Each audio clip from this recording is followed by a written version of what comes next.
kali ini saya masih ditemani dengan Bapak Roy Damane. Selamat pagi Bapak. Selamat pagi Bu.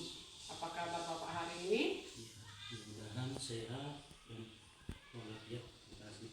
Iya Pak, di percakapan observasi ini saya akan memberikan beberapa pertanyaan nih terkait proses observasi ataupun pembelajaran yang telah Bapak laksanakan di kelas, di mana kegiatan kita ini bertujuan untuk mengevaluasi sejauh mana keberhasilan proses pembelajaran yang sudah Bapak lakukan di dalam kelas. Jadi untuk pertanyaan yang pertama nih Pak, kira-kira bagaimana perasaan Bapak ketika selesai mengajar di dalam kelas? Terima kasih Bu. Seperti biasa, ya, pastinya kita dan saya sendiri merasa senang dan juga merasa puas dengan apa yang sudah saya lakukan kemarin, dengan segala persiapan, perangkat pembelajaran dan strategi pembelajaran yang saya buat. Ya, mudah-mudahan hasilnya baik dan siswa pun ataupun peserta didik sudah dapat memahami apa yang saya sampaikan, dan saya pun merasa senang dan siswa saya. Terima kasih. Iya, oke baik Pak. Jadi boleh nggak diceritakan kembali Pak, bagaimana kira-kira keberhasilan dari area pengembangan pembelajaran yang Bapak lakukan di dalam kelas Pak? Ya, seperti hal yang tadi, sesuai dengan persiapan, segala persiapan di dalam pembelajaran. Pertama, perangkat pembelajaran, terus kemudian strategi pembelajaran dan media yang kita buat, dan berkolaborasi dengan siswa, antar siswa, dan berbentuk kelompok yang mereka senang. Dan juga dapat juga mencetuskan inisiatif mereka dan juga menerima dan menginstruksikan masukan apa yang mereka menjadi kendala.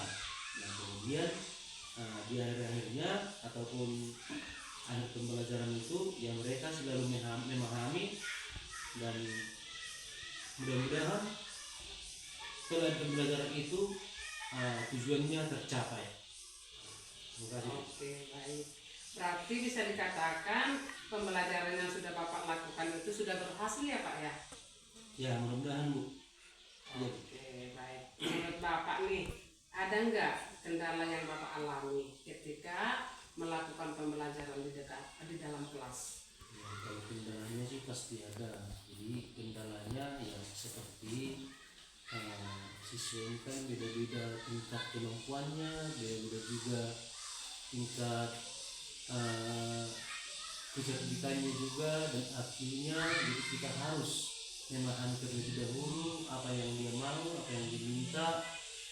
Itu harus kita pahami terlebih dahulu kepada siswa kita, karena siswa itu berbeda dari asalnya pun, dari keluarganya pun mereka juga berbeda-beda. Itulah yang kendala selalu di dalam kelas edukasi. Baik Pak, jadi kira-kira sudah bisa diatasi kah kendala itu Pak? Ya, kalau mau diatasi pastinya itu bisa diatasi, tapi mungkin secara berkala. Yang termasuk caranya itu dengan membangun kerjasama dengan orang tua didik. Orang tua peserta didik itu harus juga menerapkan kembali dan memotivasi lagi anak didik kita bagaimana supaya pembelajaran atau model-model yang kita buat itu harus dibimbing dari orang tua sebahagian. Itulah menurut saya kalau untuk mengatasinya tadi.